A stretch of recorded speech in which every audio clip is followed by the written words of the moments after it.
Buenos días, mi nombre es Fabiola Bordón, soy gerente de Mont Paraguay. En esta mañana vamos a estar hablando sobre haciendo negocios en Paraguay, sobre los tipos de sociedades, la forma de tributación, el régimen tributario, aspectos laborales, entre otros temas.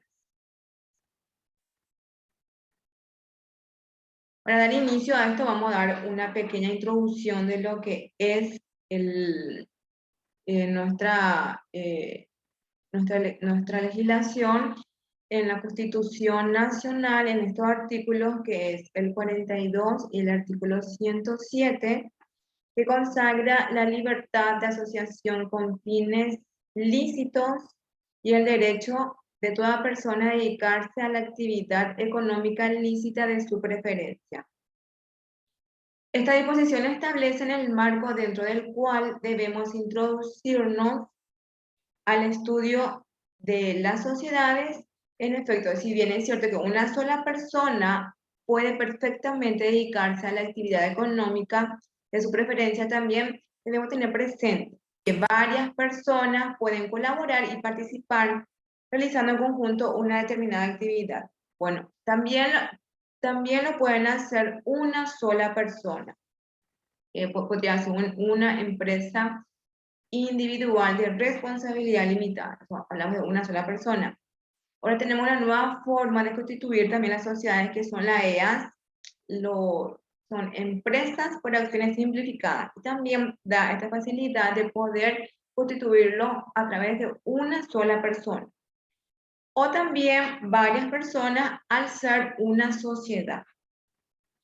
Siguiendo, esta colaboración puede consistir incluso en conducta y prestaciones diferentes, arrimando uno partícipe la participación que puede ser del capital, dinero en efectivo o bienes en especie.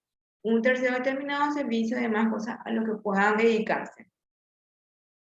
Esta colaboración o coparticipación es protegida y reglamentada por el ordenamiento jurídico, recibiendo el nombre de sociedad.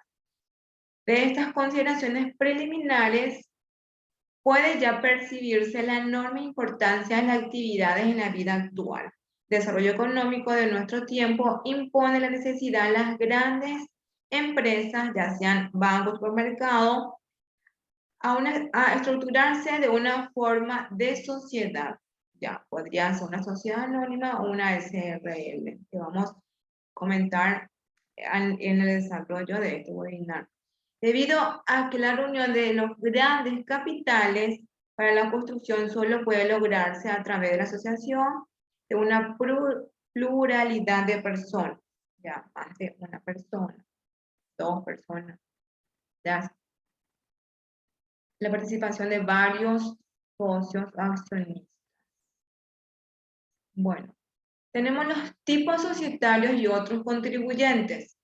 La sociedad anónima, que son también hoy en día las sociedades por acciones, porque ya no son, las acciones ya no lo son nominativas, ya no lo son al portador, las acciones son nominativas. Anteriormente lo llamábamos sociedad anónima porque las acciones eran al portador. Hoy en día ya no, deben ser nominativas las acciones. Sociedad de responsabilidad limitada, tenemos también la empresa individual de responsabilidad limitada, que son las empresas unipersonales para una sola persona, que también lo puede constituir una sola persona. Los tipos de sociedades principales tenemos la sociedad anónima o por acciones y la sociedad de responsabilidad limitada. Este sería el desarrollo más importante de nuestro webinar para constituir sociedades en Paraguay. Las sociedades en sus generalidades, tanto la SRL como la SA requieren al menos de 2 socios o accionistas, sin importar si son personas jurídicas o físicas. ¿Qué son las personas físicas? Las personas naturales, una sola persona, y la jurídica ya puede ser una sociedad, una empresa ya constituida. Pueden ser nacionales o pueden ser extranjeras, con o sin permiso de residencia. Esto en el caso de los socios o dueños de una sociedad. Ahora, siendo que no existen requisitos exigidos de nacionalidad o residencia, extranjeros no residentes y sociedades extranjeras pueden detentar el 100% de las acciones de una SA. Lo que nuestra legislación no nos permite es que un extranjero pueda ser director o representante legal de su sociedad, no puede ser miembro del directorio. En ese caso, si desean ser una persona extranjera, desean ser el director o representante legal de su empresa o de su sociedad, debe contar con la residencia permanente en Paraguay. Debe sacarse la cédula paraguaya y el carnet de residencia. Bueno, para las SRL se establece un máximo de 25 socios, en tanto que para las SA no existe un número máximo de accionistas. Esta es la diferencia que hay entre una SRL y una sociedad anónima. La legislación no establece una participación mínima que deba detentar cada accionista o socio. Bueno, un accionista, por ejemplo, un accionista desde el 100% del capital, un accionista, por ponerle un ejemplo, son dos accionistas, un accionista puede detentar el 99% de las acciones, de las acciones sobre su capital y el 1% el otro socio. O también 50, 30, ya eso depende del capital que va a aportar cada socio accionista. Es posible que un accionista detente un porcentaje muy sustancial, como lo dije, de acciones y el otro un porcentaje mínimo, ¿cierto? Bueno, eso es en cuanto a la participación, el paquete accionario de los socios.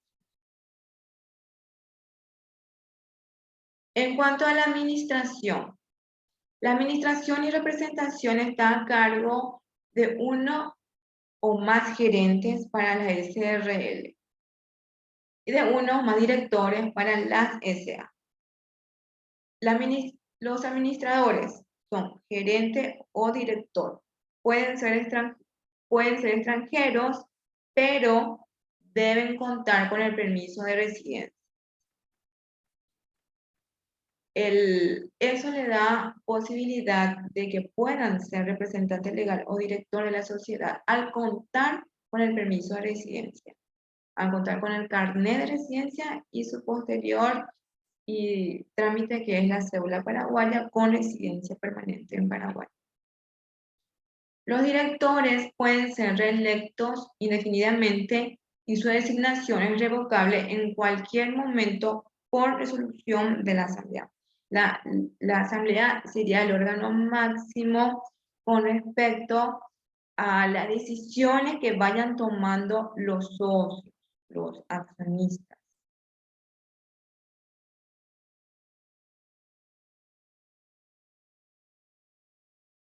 Bueno, hay una pregunta antes que sigamos, ya que estamos en este tema. No es demasiado burocrático el trámite para sacar la residencia paraguaya en Paraguay, ¿cierto?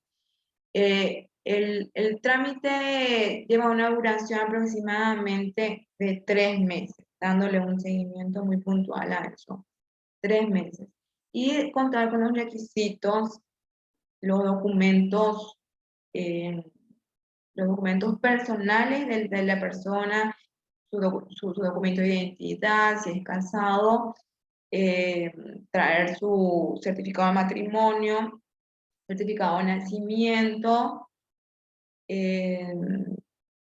si es profesional, puede demostrar su solvencia con un título universitario si no tiene el título, si no cuenta con el título universitario, puede mostrar su solvencia con un depósito aproximado de $5.000.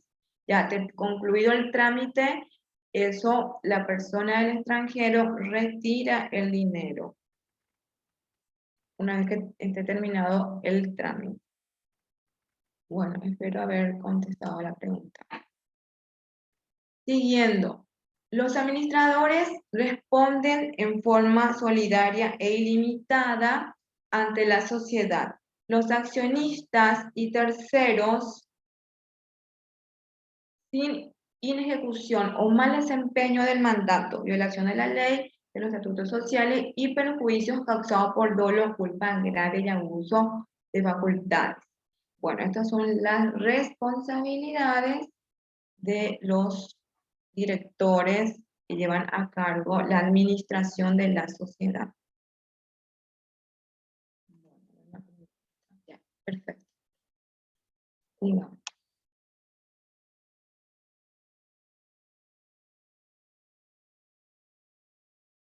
Con respecto al capital.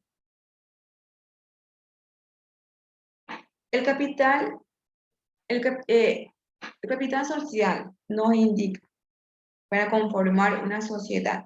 No se exige un capital mínimo para la constitución de una sociedad o sucursal.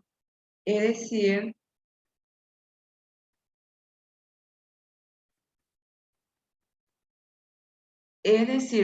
decir, el capital mínimo, una persona o más bien los accionistas en la sociedad, nosotros recomendamos ya sea en la parte práctica para una SA, que el capital puedan asignar como mínimo $10.000, como mínimo.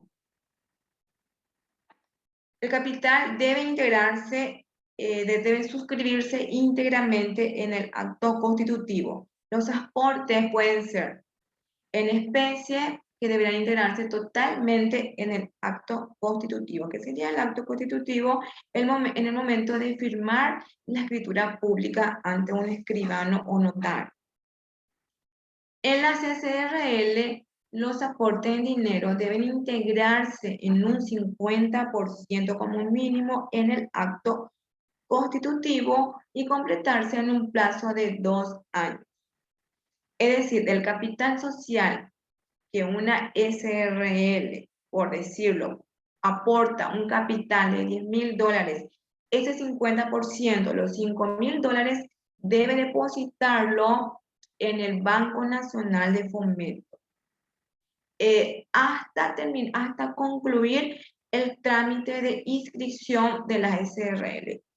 Esta exigencia no rige para la SRL, para la SA. No es necesario que el dinero del aporte, el capital, lo tenga que depositar en el banco. Como bien lo dice aquí, para la SRL sí es una exigencia, pero para la SA no rige esta exigencia. Como bien aquí lo dice, la integración del 50% se acreditará mediante el comprobante de su depósito en el Banco Nacional de Fomento. Los fondos no podrán disponerse durante el trámite de constitución. Al concluir el trámite, pueden los accionistas retirar el 50% de su capital aportado. No existe un porcentaje mínimo de integración exigido para la SA, tampoco. El aumento de capital de una SRL o una SA requiere el acuerdo de los accionistas, socioaccionistas, siendo necesaria una modificación de los estatutos sociales de la sociedad, inscripción de las mismas en los registros públicos, lo cual implica prácticamente lo mismo trámite y plazo que el trámite de una constitución de una sociedad. La duración para la inscripción de estos trámites de la sociedad es aproximadamente 45 días a 60 días. Es el plazo para la constitución de la sociedad. Y Para la modificación de los estatutos por aumento de capital, también sería el mismo trámite, es como volver a inscribir a una sociedad. ¿Cómo es necesario el aumento de capital? Por decirlo, un ejemplo. El aumento de capital ya por integración de un nuevo accionista o por enviar el destino de la utilidad de un ejercicio cerrado, se puede asignar a un aumento de capital. Ya que los socios no desean retirar su utilidad, entonces los socios pueden decidir por el aumento de capital. Las formalidades para una SA. Si bien, dice, el funcionamiento de la SA está sujeto a mayores formalidades que el de una SRL. Bueno, ¿qué deben contar las SA, las sociedades anónimas? Deben contar con los libros de actas, deben asentar las decisiones de sus administradores y las resoluciones de las asambleas. Que deben hacer también las SA, convocar por periodo diario a asambleas anuales, aunque asista al 100% de la accionista. Para la SA, deben convocar asambleas anuales en el cuarto mes del año para poder revisar el balance del ejercicio cerrado del año anterior y tomar las decisiones con respecto a las utilidades que pudo haber generado en el ejercicio anterior. ¿Qué más deben hacer? Designar síndicos, elegir periódicamente un nuevo directorio, cada año deben elegir un nuevo directorio, por decirlo, que el director puede ser un vicedirector y quién va a ser el síndico en este caso para la SA. Bien, el director o el presidente sería la persona, la figura, quien administre la sociedad. Sus administradores deben reunirse periódicamente o al menos ocasionalmente cuando las actividades sociales lo requieran, ¿sí? Realizar anualmente memoria de directorio, balance e informes del síndico. Esto lo hacen, como bien lo dije, en el cuarto mes del año. Puede ser en abril o a más tardar finales de mayo. Bueno, algunas formalidades que deben tener también las SA es la comunicación de su inscripción en el Ministerio de Hacienda, que es un departamento, va al Departamento de Registro y Fiscalización de Sociedades. Esto es una normativa, es una exigencia para las SA. En caso que no lo hiciere, está sujeto a multa. La inscripción de la sociedad. Con respecto a los síndicos, para la SA es una exigencia contar con los síndicos, contar con una persona que pueda vigilar el correcto funcionamiento de la sociedad. ¿De qué se ocupa el síndico? Si dice esto, en nuestra legislación, en nuestro Código Civil, habla sobre la figura del síndico. La fiscalización de la dirección y administración de la sociedad está a cargo de uno o más síndicos titulares y otros tantos suplentes, designados con carácter personal e indelegable. Los síndicos deben ser idóneos para el control que le corresponde ejercer sea eficiente, atendiendo a la importancia y complejidad de las actividades de la sociedad. Por cierto, es muy importante que el síndico sea en su profesión conozca, sea un contador, para que pueda conocer el movimiento de un balance y si el balance está conforme a lo que aplica la ley tributaria. ¿Qué más? Esto es una exigencia en la SA, contar con un síndico, porque el síndico forma parte del miembro del directorio. Deben estar domiciliados en la República y deben ser hábiles para el cargo. O sea, también debe ser un paraguayo o un extranjero con residencia permanente en el país. ¿Qué más nos hablan sobre los síndicos? Que los estatutos deberán establecerán el plazo por el cual serán designados los síndicos, hasta un máximo de 3 ejercicios sin perjuicio de su obligación de desempeñar el cargo hasta que sean reemplazados. Las asambleas de accionistas puede ejercer sin efecto su designación sin que esta facultad sea susceptible de limitación. Los síndicos titulares serán reemplazados por los suplentes en caso de vacancia temporal o permanente.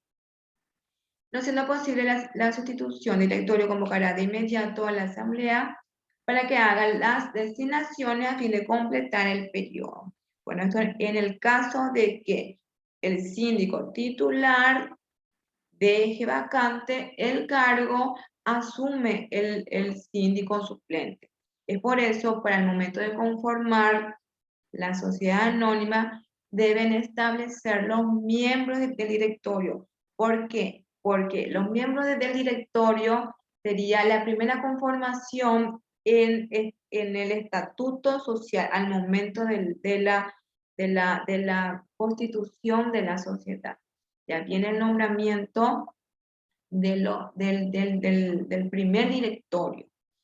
Se asigna el presidente, puede ser un vicepresidente o puede ser un director, un vicedirector y el síndico. Y aparte, ¿quiénes son los accionistas? Que son los dueños de la sociedad, de la empresa. El síndico impedido para desempeñar sus funciones cesará de intervenir, dará aviso al directorio dentro de los 10 días. Esto en el caso de que el síndico sea reemplazado por el síndico titular, sea reemplazado por el suplente. También nos habla que la función del síndico será remunerada porque es una persona como un administrador dentro de la sociedad. Si la remuneración no estuviera determinada por los estatutos, lo será por la asamblea. Bueno, deben asignarle un salario al síndico, si lo van a asignar el salario, el pago de sus honorarios pueden ser mensual o pueden ser anual. Los síndicos son ilimitados y solidariamente responsables por el cumplimiento de las obligaciones que las leyes y el estatuto les imponen. Su responsabilidad la hará efectiva por decisión de la asamblea, que declare la responsabilidad, importa la remoción del síndico. También son responsables, ¿de qué manera? Solidariamente con los directores por los hechos o omisiones de esto, cuando el daño no se hubiera producido si hubieran actuado de conformidad con las obligaciones de su cargo. Bueno, son responsables junto con los directores.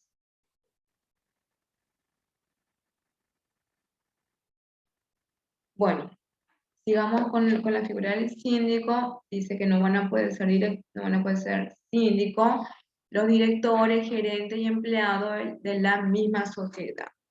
No pueden ser síndico, debe ser una persona tercera a la sociedad. Y tampoco pueden ser los cónyuges, parientes, directores por consanguinidad en línea recta. Bueno, de los libros exigidos por ley con respecto a los libros tributarios y también los libros societarios. Estos son exigidos por ley y deben estar rubricados. En los libros exigidos tenemos que es el libro diario, el mayor y el inventario. Estos son para toda la sociedad. También las sociedades anónimas deben contar con los libros societarios, que es el libro de asistencia a la asamblea, registro de acciones, registro de obligaciones, el acta de asamblea y el acta de directorio, donde deben plasmarse las decisiones que toman en sus juntas o en sus reuniones. Bueno, tenemos algunas operaciones prohibidas para una SRL. Las SRL no pueden operar como operaciones bancarias, tampoco como operaciones de seguro, de capitalización y ahorro, y ninguna otra que el Código Civil lo exija. ¿Cuál sería la responsabilidad de los socios accionistas? La responsabilidad de los accionistas socios de una SA, una SRL, está limitada al monto de su participación en el capital social, hasta donde aporte. Hasta ahí sería la responsabilidad de cada socio accionista. Es decir, no responde si se va a la quiebra, la empresa no responde con sus bienes propios, sino hasta el monto de su capital. Hasta ese monto responde. Es la responsabilidad de cada socio o accionista. Bueno, algún aspecto en común que puedan tener las SRL y las SA. Los elementos en común serían los costos de constitución. Los costos de constitución de ambos tipos de empresa no varían y se establecen en base al monto del capital. Hay una escala con respecto a que los escribanos en Paraguay, los escribanos, los notarios públicos son quienes inscriben a la sociedad. Y con respecto al capital, es un porcentaje del costo de constitución. Cuanto más alto el porcentaje, cuanto más alto el capital, los honorarios del escribano va a ser más. Responsabilidad de los accionistas o socios por acto de la sociedad. En ambos casos, las obligaciones de la sociedad serán pagadas con los aportes de los accionistas o socios, no así con sus bienes personales. Esa es la responsabilidad. Como les comenté, en caso de quiebra de la sociedad, los accionistas responden hasta el monto de su capital, no con sus bienes personales. Responsabilidad por mal desempeño de los directores o gerentes. En ambos casos responde ilimitada y solidariamente ante la sociedad, los accionistas, socios y terceros por la inejecución o mal desempeño del mandato, así como por violación de la ley o de los estatutos y cualquier otro perjuicio ocasionado por doble abuso de facultades o culpa grave. Bueno, estas son las responsabilidades de los directores, que son los administradores de la sociedad. Que también pueden ser los administradores, también pueden ser los mismos dueños, los mismos accionistas, también pueden ser los directores. Pero para que sean directores, les vuelvo a repetir, deben contar, un extranjero debe contar con su residencia permanente en Paraguay. O bien asignan a un director paraguayo y ser el representante legal. En el sistema tributario, los diferentes impuestos, tasas y contribuciones del sistema tributario son aplicados en forma indistinta a la naturaleza jurídica que las empresas puedan tener. Bueno, el sistema tributario aquí en Paraguay, el impuesto del IVA, que es el impuesto a valor agregado, el impuesto mensual es del 10%. El impuesto a la renta empresarial es del 10%. El impuesto a las personas, impuesto de renta personal, porque también pagan impuestos los gerentes, los administradores, los representantes legales. Ya tenemos una escala que si sobrepasa el monto, ya el contribuyente pasa a ser contribuyente del impuesto a la renta personal. En este caso va para las personas físicas o naturales el impuesto a la renta personal. También la tasa es del 10%. la distribución de las utilidades para los accionistas, que es el impuesto a los dividendos y utilidades, para los socios nacionales es del 8%, y para los socios extranjeros el impuesto es del 15% por retirar su utilidad del ejercicio. Bueno, otros aspectos más que tenemos con respecto a estas dos sociedades, las denominaciones, las SRL, son constituidas por socios y dirigidas por gerentes. Y en las SA existen accionistas y son dirigidas por directores. Ambos pueden estar representados a partir de uno o más directores o también gerentes. El límite de socio, volvemos a repetir, en las SRL existe hay un máximo, un límite de 25 socios, mientras que en la SA no existe limitación de accionistas.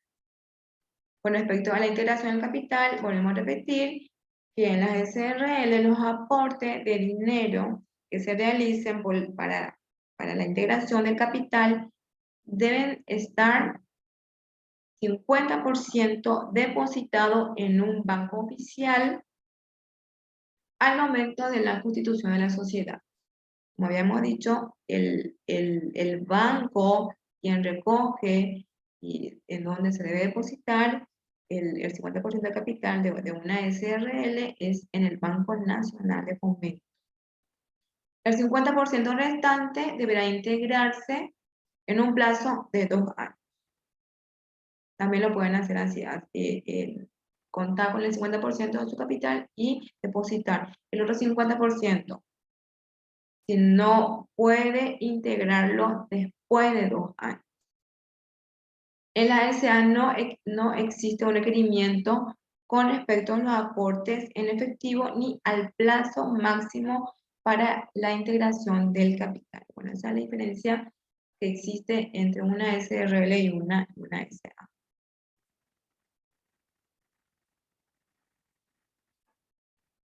Con respecto a sus acciones y cuotas de participación, los aportes de los socios de las SRL están representados en cuotas de participación, que no pueden ser representadas con títulos negociables, mientras que el documento que certifica el aporte de los accionistas en la SA son los títulos de acción que sí pueden negociarse, transferirse, ¿cierto? Transferencia de acciones o cuota a tercero. Cuando la SRL está conformada por un número de hasta 5 socios, se requiere que exista unanimidad de votos para que uno de ellos transfiera sus acciones a terceras personas.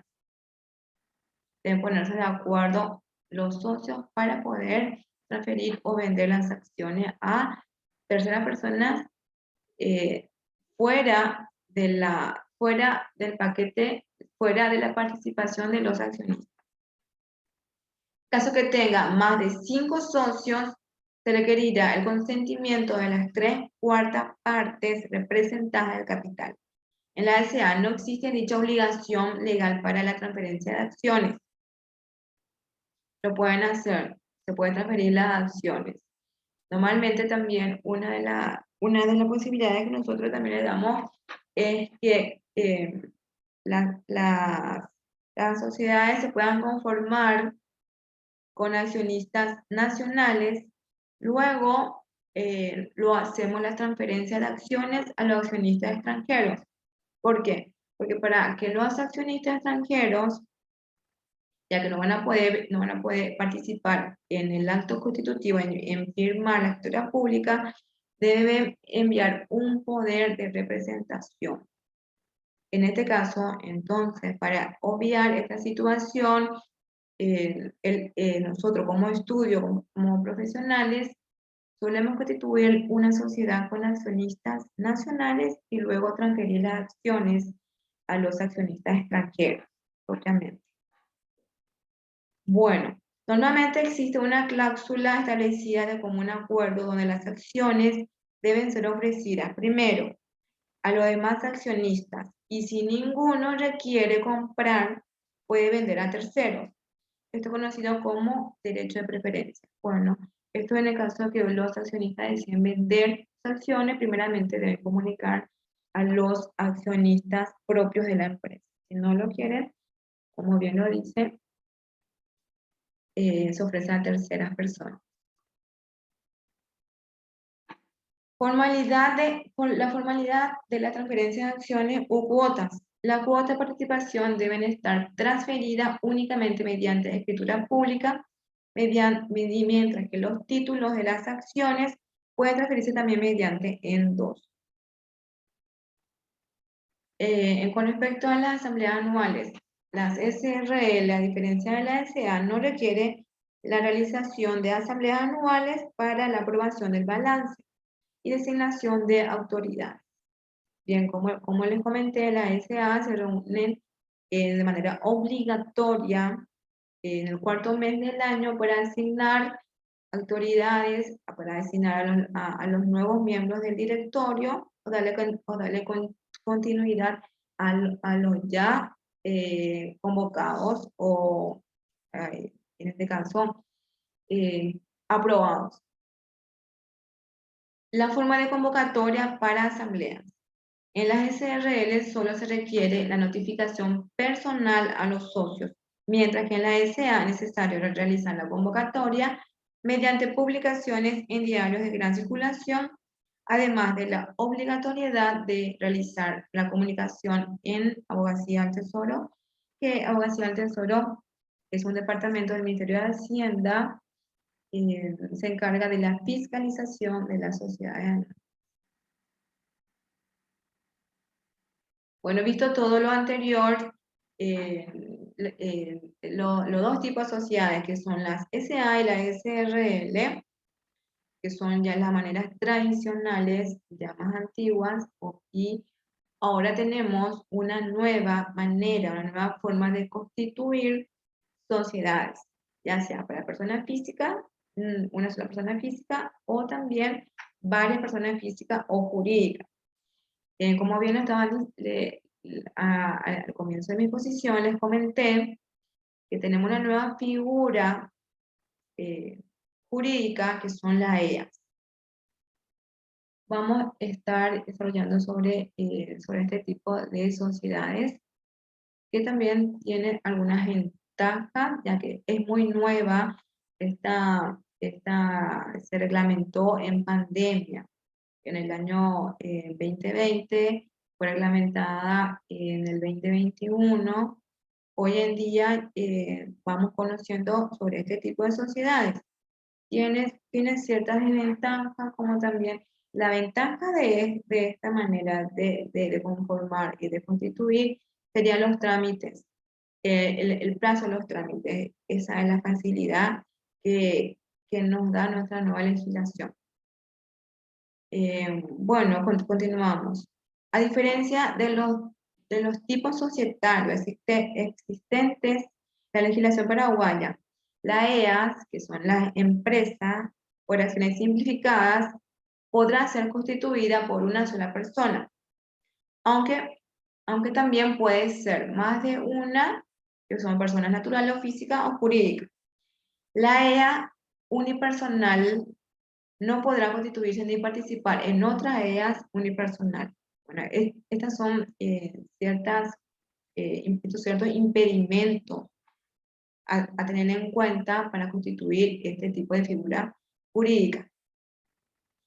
La constitución podrá realizarse por contrato o acto unilateral por medio de instrumento público o privado con certificación de firma. Bueno, es un contrato, tenemos la proforma, esto se hace todo de manera, todo por el sistema, por un sistema, por la web del Ministerio de Industria y Comercio. Todo por la web, es de manera digital 100%. Para la creación de la EAS, la empresa interesada deberá declarar el nombre, documento de identidad, domicilio de los integrantes de la empresa, Asimismo, la denominación de la persona jurídica seguida de las palabras empresa, oraciones simplificadas o de sus iniciales, el domicilio principal de la empresa, el objeto de la empresa y la duración de la empresa, que puede ser por cuánto tiempo van a constituir, van a estar en el mercado. Lo máximo que pueden estar es de 99 años. La que se entenderá que es indefinida en caso que en el acto constitutivo no contenga disposición al respecto. También lo pueden marcar de manera indefinida. O lo máximo que pueden colocar es de 99 años, la duración de la empresa. También es importante comentarles que en personas extranjeras, tanto personas jurídicas o físicas, pueden participar del paquete accionario, pero también deben contar en caso que el extranjero no cuente con su residencia permanente en Paraguay, puede asignar una persona paraguaya y lo represente, en caso que no cuente con residencia. ¿Cómo sería su registro? La EA adquirirá personalidad jurídica distinta de la de sus integrantes desde el momento de su inscripción en una dependencia del Ministerio de Hacienda, que es el Ministerio de Industria y Comercio, creada y designada al efecto. No se requiere que la misma sea inscrita en el Registro Público de Comercio para poder operar. Su inscripción debe tramitarse en el Sistema Unificado de Apertura y Cierre de Empresas, que es el SUACE, cuya página web se publicará un formulario para su inscripción en modelo de estatutos sociales. Bueno, a través de la web del Ministerio de Industria y Comercio hay una dependencia que es el SUACE, donde facilita la inscripción de este tipo de persona jurídica. Y lo hacen todo de manera digital. Ya tenemos el modelo del estatuto. Lo que hace es que el representante legal se inscriba y obtenga su registro electrónico. Con respecto al capital para este tipo de sociedad, la EAS no requiere de un mínimo de capital social ni tampoco de un máximo. Es lo mismo, es muy parecido también a la reglamentación de las sociedades que habíamos visto al principio. El capital social de la EAS estará representado por acciones nominativas, las cuales podrán ser endosables o no, ordinarias o preferidas. El aporte podrá ser en dinero u otros bienes. Cuando el aporte sea en dinero, se deberá integrar el 50% del monto comprometido en el acto constitutivo y el restante 50% dentro de 2 años de la Constitución. El capital se dividirá en partes denominadas acciones. La suscripción e integración del capital podrá hacerse en condiciones, proporciones y plazos distintos de los previstos de las normas contempladas del Código Civil para la sociedad anónima, pero en ningún caso el plazo para la integración de las acciones excederá de 2 años. Bueno, al llegar a los 2 años de constituirse la sociedad, deben integrar el 100% o el 50% restante de su capital conformado.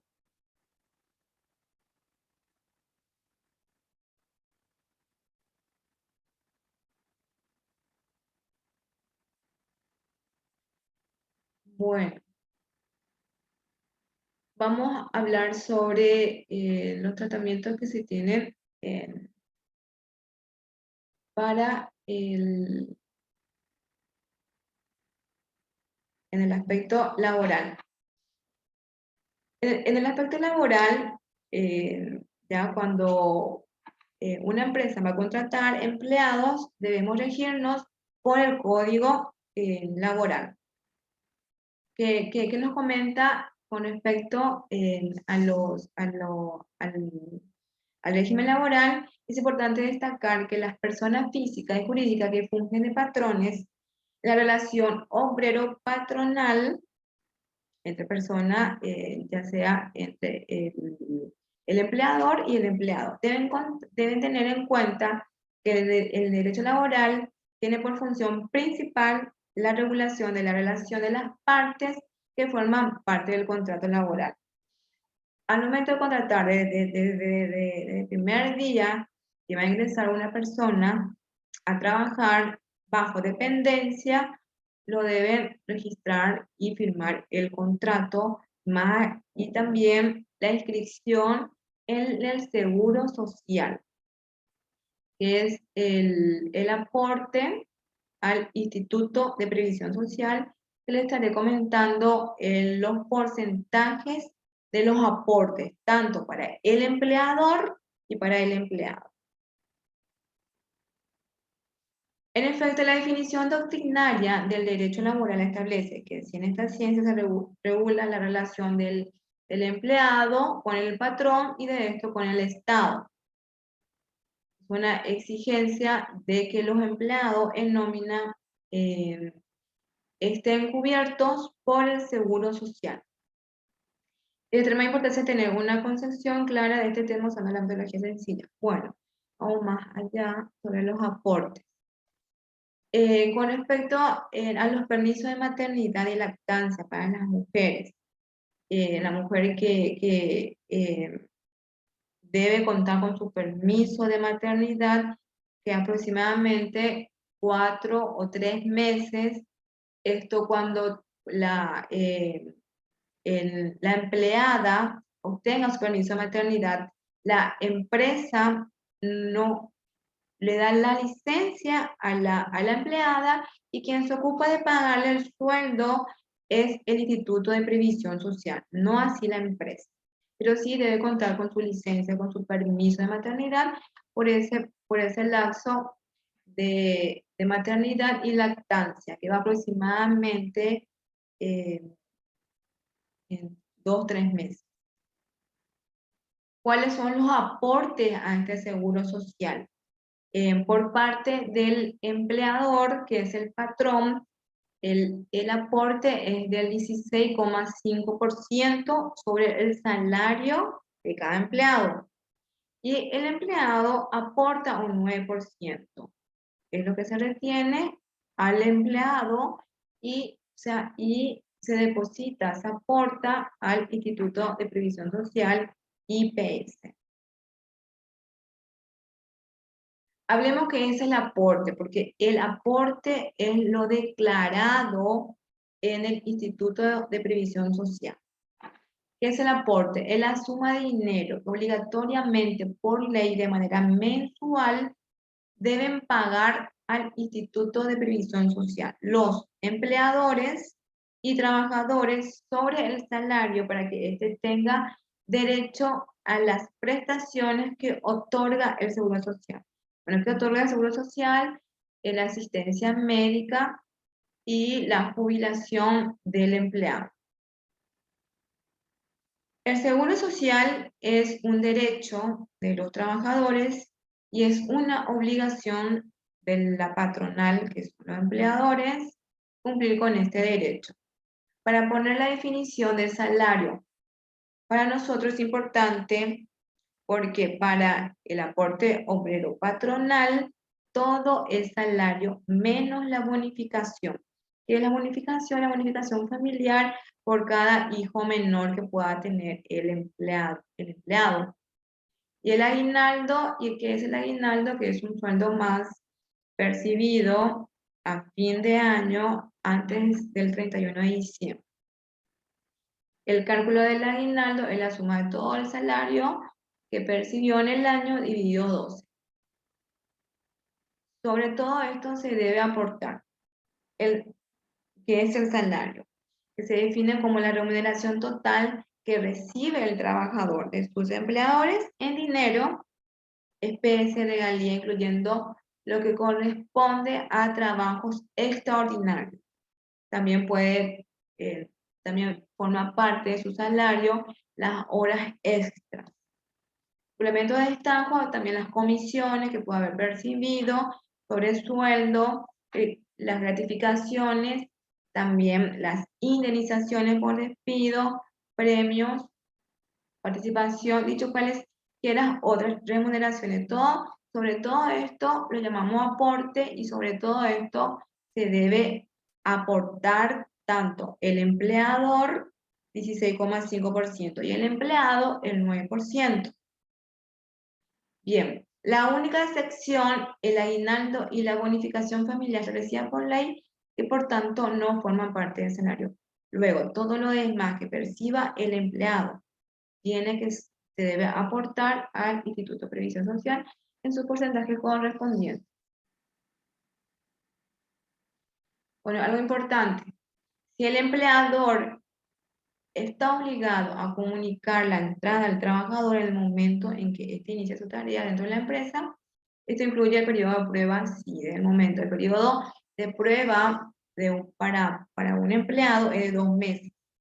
Ahora, concluido su periodo su periodo de prueba, el empleador no está obligado a pagarle una indemnización, a pagarle un preaviso. ¿Por qué? Porque contempla la ley dentro de su periodo de prueba el despido o en la rescisión de su contrato del momento que inició su tarea, del momento de su incorporación a la empresa. Bueno, como les comento, el periodo de prueba es de 2 meses.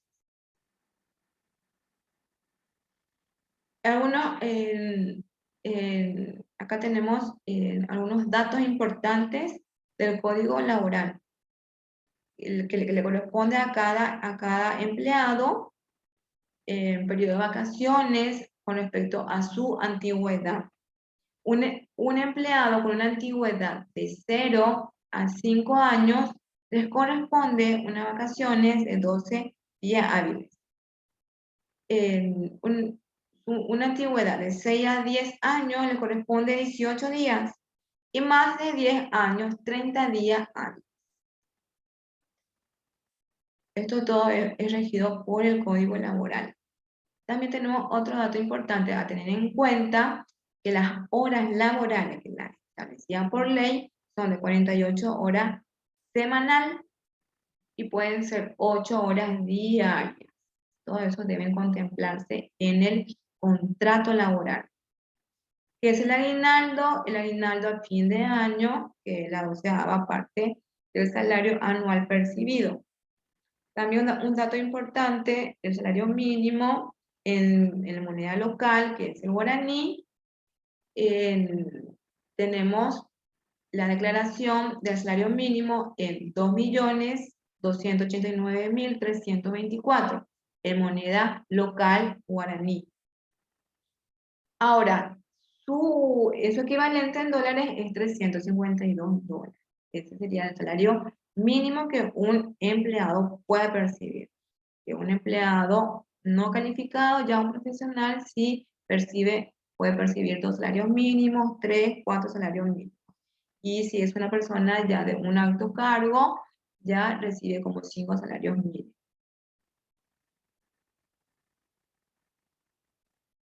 Bueno, también es importante hablar sobre lo establecido en el Código Laboral para el momento de un preaviso, para un despido, ya sea justificado o injustificado, teniendo en cuenta para la liquidación de su salario por un despido, ya sea, como les comenté, porque puede ser justificado o injustificado. El preaviso que todo empleado debe contar, que todo empleado debe ser notificado para su preaviso. Bueno, durante el periodo de prueba, 0 días, dijimos que 2 meses, hasta 2 meses es el periodo de prueba. No es necesario que se le dé un preaviso a este empleado por su periodo de prueba. Ahora, con una antigüedad de 2 meses y a 1 año, sí ya debe contar con una notificación del preaviso, de comentarle que se va a rescindir de su servicio. Esta es la escala que que nos establece el Código Laboral. De un año a 5 años son de 45 días, de 5 años a 10, 60 días de preaviso corresponde, de 10 años en adelante, 90 días de preaviso. Bueno, con respecto a la indemnización también, que es importante contar para la liquidación del salario por despido, 15 salarios por cada año de servicio en fracción superior a 6 meses. Durante el periodo de prueba, 0 días. Cumplido el periodo de prueba y de un año hay 6 meses, son de 15 días, y de un año a 6 meses son de 30 días. La indemnización es lo que debe percibir. Bueno. Aquí hablamos un poquito de lo que es nuestros impuestos internos en Paraguay. El IRE, que es el impuesto a la renta empresarial, es el impuesto anual. El IDU, impuesto a los dividendos y utilidades, que es el impuesto que los accionistas pagan por este impuesto al momento de recibir sus utilidades. Como le comenté, el impuesto a los dividendos y utilidades para los accionistas locales o nacionales es del 8%, y para un accionista extranjero es del 15%. Impuesto a los no residentes. Este impuesto es del 15%. Por ejemplo, este impuesto se rige cuando una persona del exterior percibe una remesa o percibe dinero por sus servicios aquí en Paraguay. Esta persona del exterior debe pagar un impuesto del 15% en Paraguay por percibir una utilidad o por percibir una ganancia en Paraguay. El impuesto al valor agregado, que es el IVA, este impuesto es el mensual, que todas las empresas deben pagar, tanto empresas como personas físicas también deben pagar este impuesto. El impuesto al valor agregado, el IVA, es del 10%. Impuesto selectivo al consumo tiene una variación que va del 7 y 8%.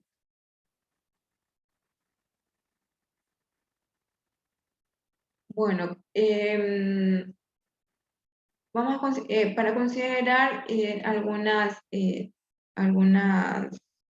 reglas o de contribuyentes que pasan a ser para las empresas, las grandes unipersonales, personas jurídicas, que ellos tributan.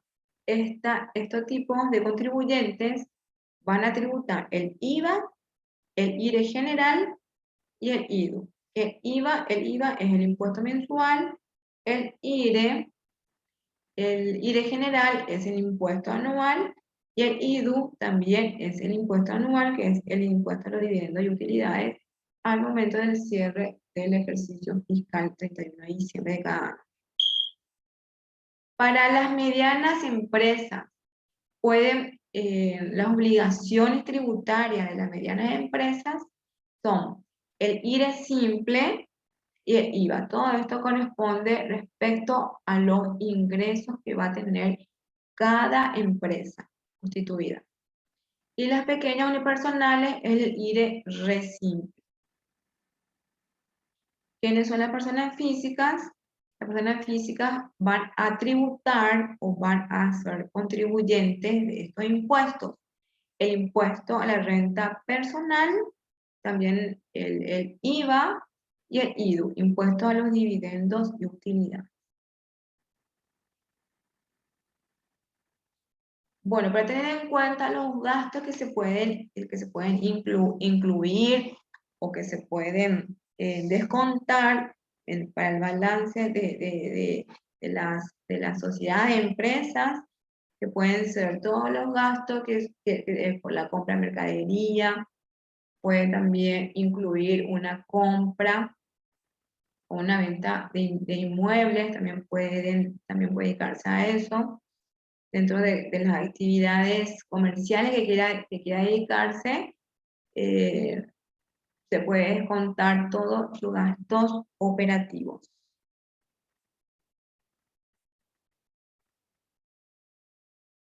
Bueno, ¿qué es una renta bruta? Para tener en cuenta sobre esto, es cómo se calcula el impuesto. ¿Para qué? Para poder aplicar la tasa del impuesto a la renta. ¿Qué es una renta bruta? Que es la diferencia entre lo que ingresó total durante el ejercicio económico y descontar los costos y descontar los gastos. Todo eso para que vayamos a liquidar el impuesto a la renta, el impuesto a la renta anual. La tasa del impuesto a la renta anual es del 10%. Bueno, también deben tener en cuenta que deben contar con sus estados financieros. Estos estados financieros se presentan a la Administración Tributaria, a la Subsecretaría de Estado de Tributación, que es el ente regulador de las empresas, a los contribuyentes que estén inscritos, a las sociedades, a las personas naturales, que son las personas físicas, y las personas jurídicas, que son las sociedades y empresas. Deben contar con los estados financieros. Estos informes los deben presentar de manera anual. También tenemos un plazo para poder presentar los informes anuales.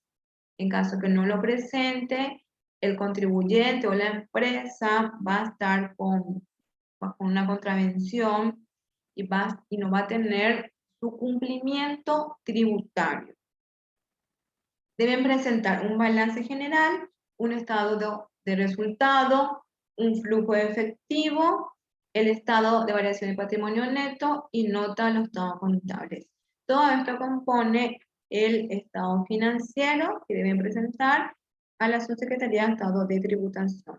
Y aparte, el formulario del impuesto a la renta personal y también el impuesto a la renta empresarial, que es el anual.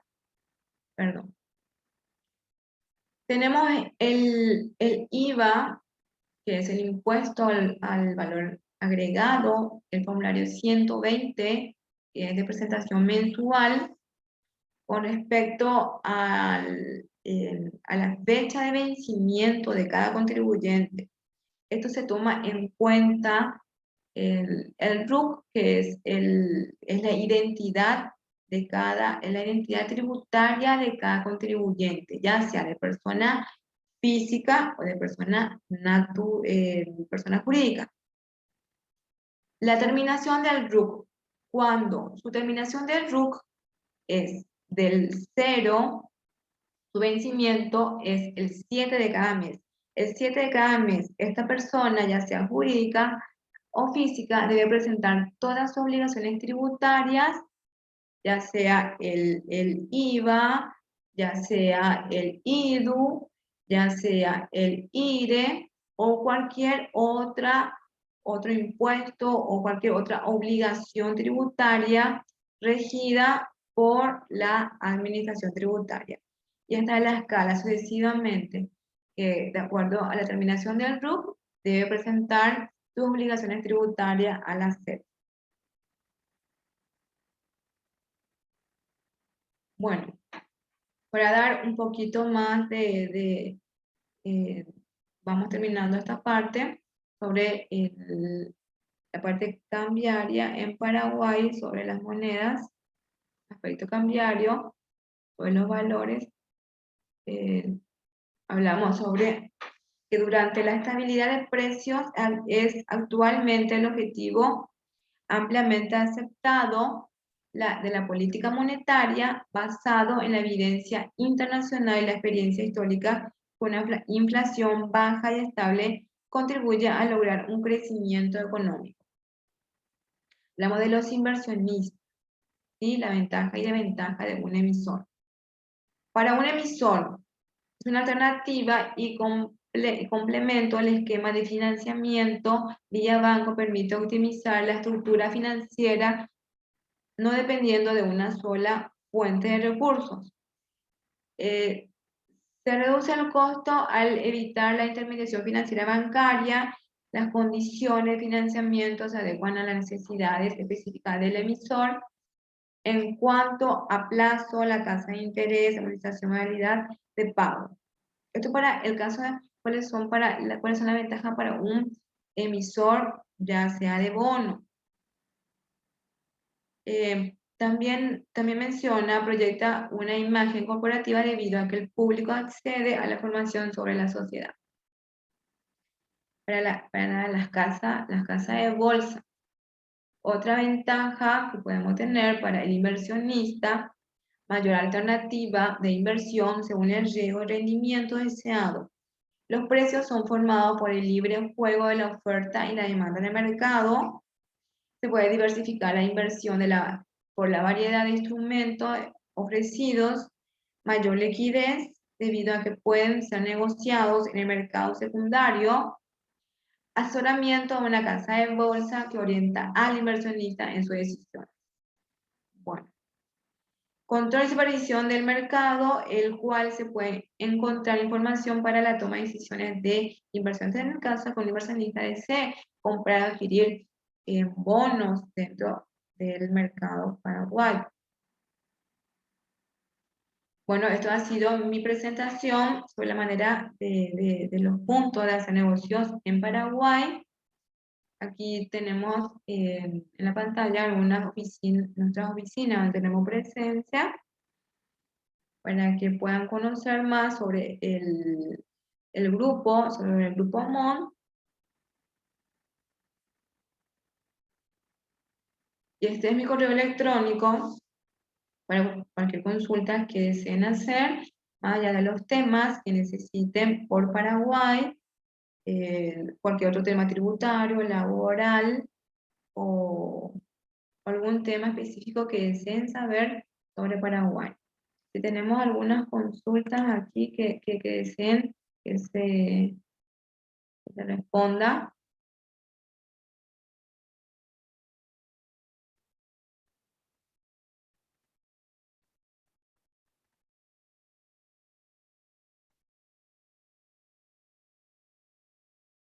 Bueno, con respecto a qué modalidad sería la más atractiva para los interesados en invertir en Paraguay en infraestructura, bueno, tenemos la ley 6090.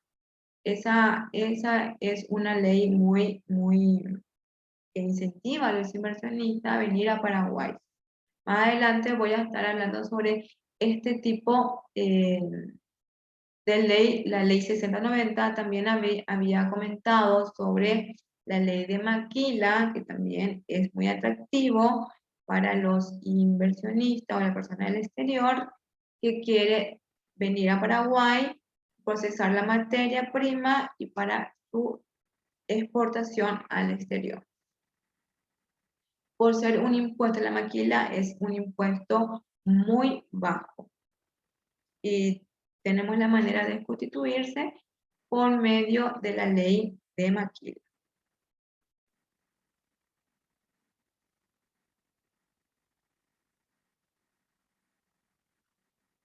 Bueno, revisemos algunos comentarios aquí. Pregunta, ¿los síndicos son obligados solo para la SA? Exactamente, solo para la SA, ¿verdad? La sociedad anónima. Las SRL no rigen esta obligatoriedad, tampoco para la EAS, no es obligatorio, es una decisión que no es obligatorio para la EA. Pueden contar con un síndico o no, pero para las SA sí es obligatorio. Sí, sugerimos $10.000 para como un mínimo de capital. Pasa que debemos establecer un capital mínimo y demostrar una solvencia al momento de poder aperturar la cuenta bancaria. nosotros como estudio le registramos las cuentas bancarias a la sociedad y a los clientes, y por experiencia le sugerimos eh, $10.000, que aproximadamente son 60 millones. Porque los bancos revisan el balance de apertura y ven si la empresa tiene alguna una solvencia para poder realizar el depósito inicial en el banco. Porque toda empresa necesita contar con su apertura bancaria para poder comenzar sus actividades comerciales. Por ejemplo, para habilitar una cuenta bancaria en dólares, el depósito inicial es de $6.000. Y para la cuenta guaraníes es de $1.000. Entonces, la empresa, para poder iniciar sus actividades comerciales, aproximadamente decimos que cuenta con un capital de $10.000 como mínimo.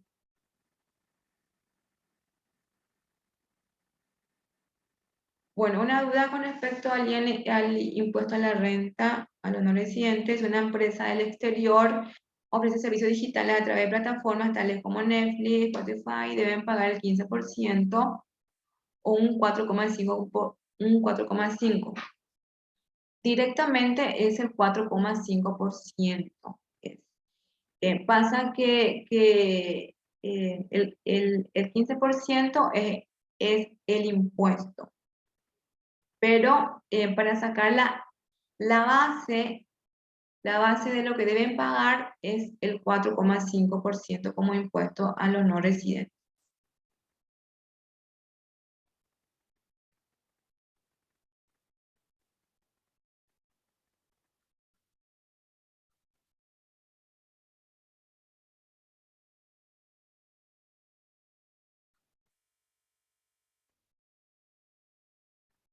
Bueno, ¿alguna otra consulta que quieran hacer a través del chat?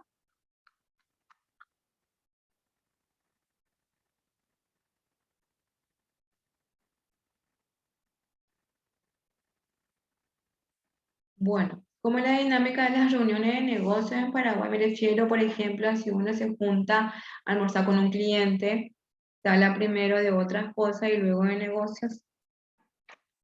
Ya eso sí, eso ya depende de cómo quiera hacer su reunión, si quieren hacerlo de manera presencial o quieren hacer su reunión de manera virtual también lo pueden hacer así.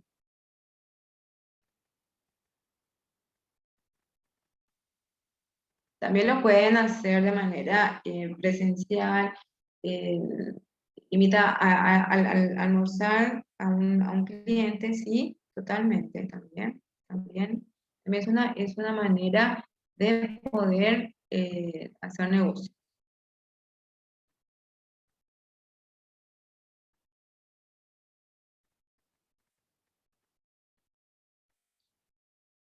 Considerar tiempos largos en esas actividades.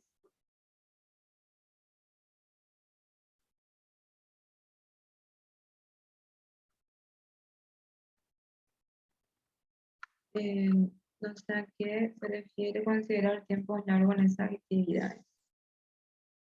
No sé, a ver, la forma de constituir la sociedad en Paraguay, como les comenté, la constitución le lleva como 45 días a 60 días, ese sería el plazo. En 45 días puede tener conformada su sociedad para poder iniciar sus actividades comerciales.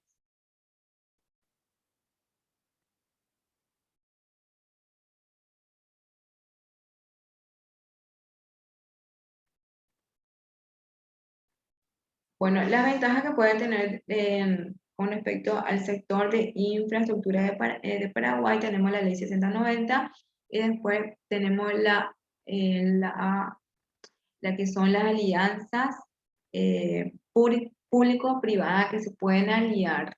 Una persona se pueden aliar, la persona del exterior, una persona privada, se puede aliar con una pública, ya sea con el Estado. Esas son las ventajas que son bastante más complejas. La APP, que sería la alianza público-privada, y la ley 6090. Habla más sobre este tipo eh, de ventajas que puedan tener con Paraguay y el exterior.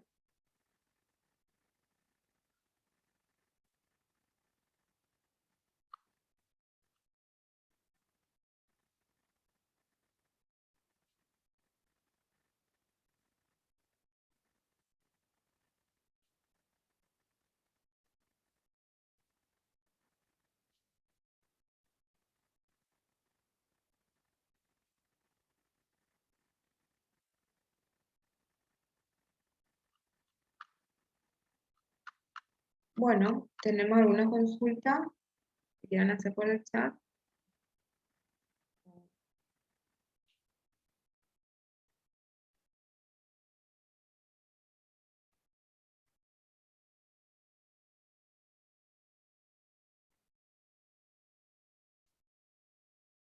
Bueno, muchas gracias por participar. Cualquier consulta o duda que vayan teniendo, lo pueden hacer a través de mi correo electrónico, que con gusto le estaremos respondiendo. Cualquier duda o inquietud.